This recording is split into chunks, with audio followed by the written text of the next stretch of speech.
우리에게 주시는 하나님의 말씀은 사도행전 7장 17절부터 50절 말씀입니다. 우리 함께 한 목소리로 같이 읽도록 하겠습니다.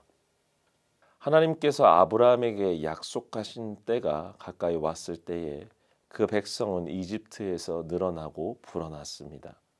마침내 요셉을 알지 못하는 다른 임금이 이집트의 왕위에 올랐습니다.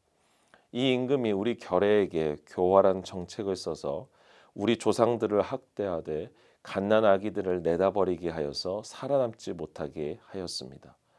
바로 이때에 모세가 태어났습니다. 그는 용모가 아주 잘생긴 아기였습니다. 그의 부모는 그를 석 달 동안 몰래 집에서 길렀습니다. 그 뒤에 어쩔 수 없어서 내다버렸는데 바로의 딸이 데려다가 자기 아들로 삼아서 길렀습니다. 모세는 이집트 사람의 모든 지혜를 배워서 그 하는 말과 하는 일에 능력이 있었습니다. 모세가 40살이 되었을 때에 그의 마음에 자기 동족인 이스라엘 사람의 사정을 살펴볼 생각이 났습니다.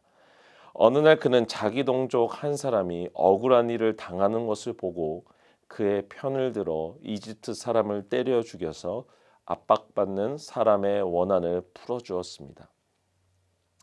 그는 자기 동포가 하나님이 자기 손을 빌어서 그들을 구원하여 주신다는 것을 깨달을 것으로 생각하였는데 그들은 깨닫지 못하였습니다.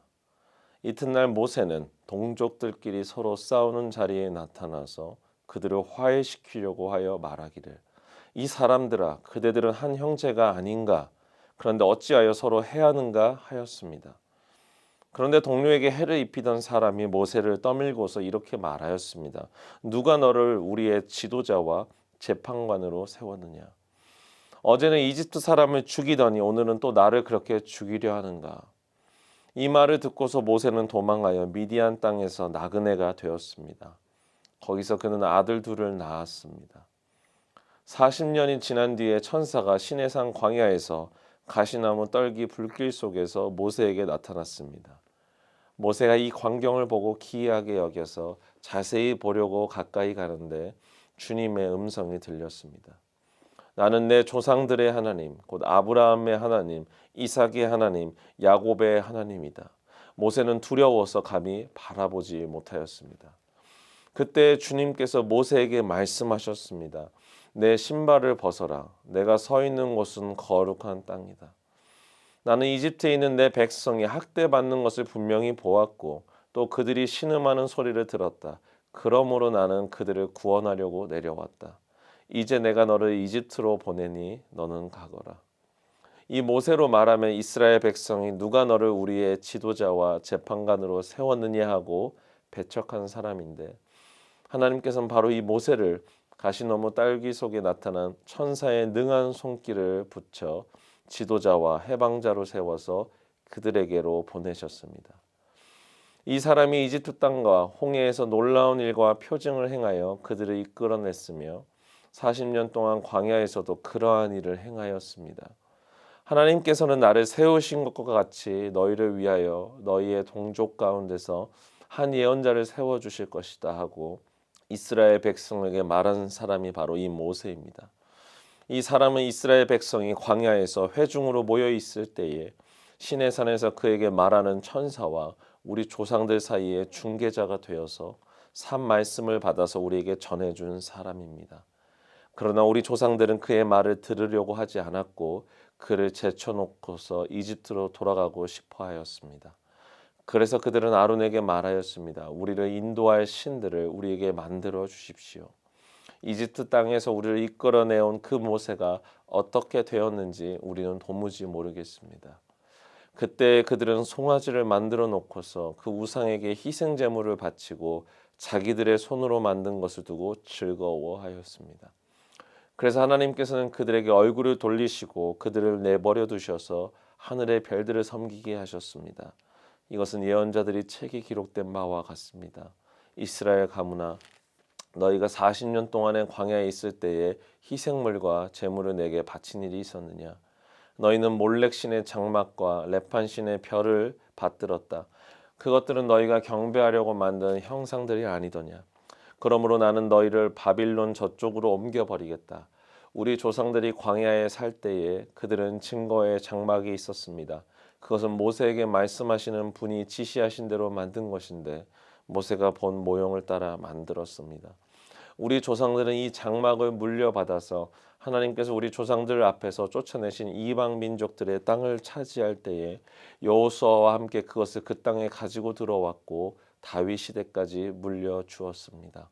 다윗은 하나님의 은총을 입은 사람이므로 야곱의 집안을 위하여 하나님의 거처를 마련하게 해달라고 간구하였습니다. 그러나 야곱의 집안을 위하여 집을 지은 사람은 솔로몬이었습니다. 그런데 지극히 높으신 분께서는 사람의 손으로 지은 건물 안에 거하지 않으십니다.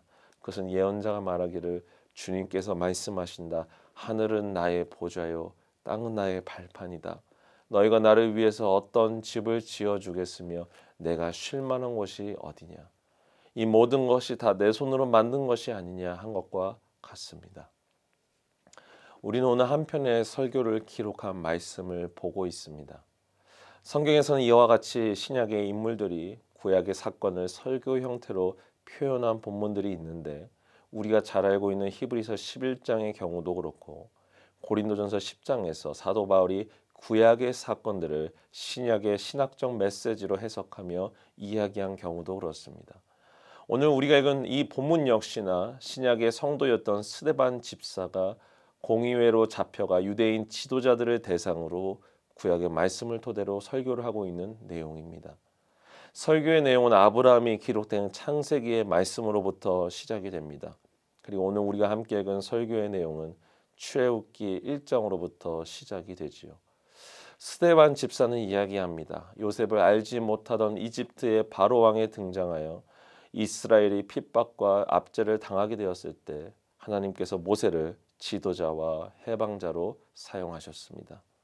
그러나 모세와 함께 출애굽한 출애굽 1세대들은 하나님의 도우심을 힘입어 탈출했음에도 불구하고 하나님을 향한 불순종과 불신앙을 가지고 그들 스스로가 하나님이 아닌 다른 우상을 섬기게 되었습니다. 결국 그로 인해 하나님께 책망을 받게 된 것이죠. 우리 42절, 43절을 같이 읽도록 하겠습니다.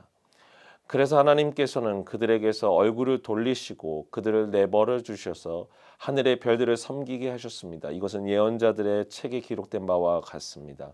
이스라엘 가문아, 너희가 40년 동안 광야에 있을 때에 희생물과 제물을 내게 바친 일이 있었느냐? 너희는 몰렉신의 장막과 레판신의 별을 받들었다.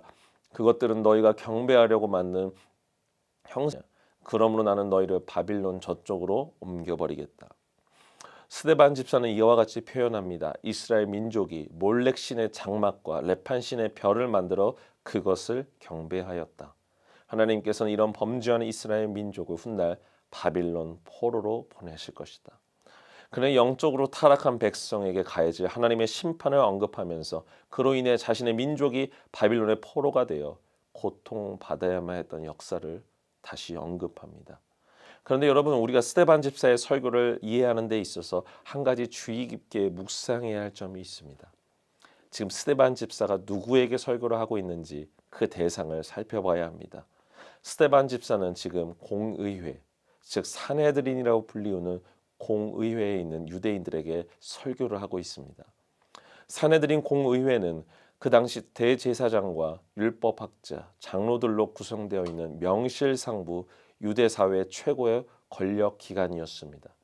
지금 스데반 집사는 그 당시 최고의 권세자들 앞에서 설교를 하고 있는 것입니다. 더구나 율법 학자들과 제사장들로 구성된 의회다 보니 구약의 토라를 너무나 잘 알고 있는 사람들에게 말씀을 전하고 있었다는 것이죠. 이것이 얼마나 스데반 집사에게 부담이 되었을지 우리는 상상도 할 수 없습니다. 그러나 오늘 본문의 스데반 집사는 그들 앞에서 조금도 위축됨 없이 천천히 하나님이 주신 말씀을 이어갑니다. 스데반 집사는 이야기합니다. 유대인 지도자들이여, 이스라엘 부형들이여, 우리가 그토록 자랑하고 추앙하는 모세와 다윗을 보십시오. 그들이 구약의 이야기를 써내려 가는 데 있어서 수많은 사건들 속에 우리 믿음의 조상들은 하나님을 따르지 못했습니다. 결국 하나님의 징계를 받은 민족이 되어버렸습니다. 하나님께서는 스데반으로 하여금 이스라엘이 범죄하였기 때문에 그들을 바빌론으로 보내신 것이고 그로 인해 심판을 받게 되었다는 것을 언급하고 계시는 것입니다. 이것은 사내들인 공의회의 유대인들이 언급하고 싶지 않은 사실이었습니다. 그들은 자신의 조상들이 하나님 앞에 범죄하고 타락했던 사실을 언급하길 꺼려했습니다. 그들은 아브라함과 모세, 다윗으로 이어지는 하나님의 언약만을 강조한 채 선민의식을 가지고 백성들을 가르쳐 왔기 때문입니다. 이러한 배경 속에서 스데반의 설교는 그들 마음속에 분노를 일으키게 됩니다. 여러분, 평범한 집사였던 스데반이 이와 같은 놀라운 말씀을 담대하게 전할 수 있었던 것은 그에게 성령이 충만했기 때문이었습니다.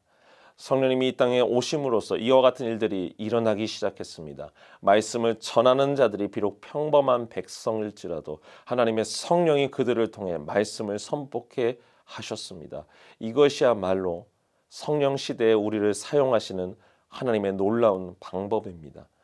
오늘날 저와 여러분에게 스데반과 같은 성령 충만함이 있기를 기도합니다. 이 성령 충만은 우리에게 주어진 상황과 환경을 뛰어넘는 담대함과 능력을 주실 것입니다. 이것을 기억하셔서 성령의 은혜와 능력이 충만해지는 우리 미랄의 성도들이 다 되실 수 있기를 간절히 축원합니다. 우리 함께 기도하도록 하겠습니다. 사랑의 하나님 아버지, 감사합니다. 오늘 스데반 집사가 사내들인 공의회 제사장들과 율법학자들 앞에서 담대히 하나님의 말씀을 선포하였습니다. 그가 말씀의 지혜가 있었던 것은 오직 성령께서 우리 스데반 집사에게 임했기 때문이었습니다. 사람들의 눈치를 보지 않고 담대히 말씀을 전할 수 있었던 것도 성령께서 함께 하셨기 때문입니다. 우리 바라기는 미랄의 성도들이 하루하루를 살아갈 때 오늘 스데반 집사에게 역사하셨던 이 동일한 성령이 함께하기를 기도합니다. 성령님께서 우리와 함께 하셔서 우리의 삶 속에서 이와 같은 일들을 일어나게 하여 주옵소서. 상황과 환경을 뛰어넘는 담대함과 용기를 주님께서 허락해 주셔서 우리가 이 상황 속에서 이겨낼 수 있도록 주의 말씀을 선포하며 의지하며 나아갈 수 있도록 함께하여 주시옵소서. 주님께서 우리 기도 가운데 함께하시고 역사하실 줄 믿사오며 사랑이 많으신 예수 그리스도의 이름으로 기도합니다. 아멘.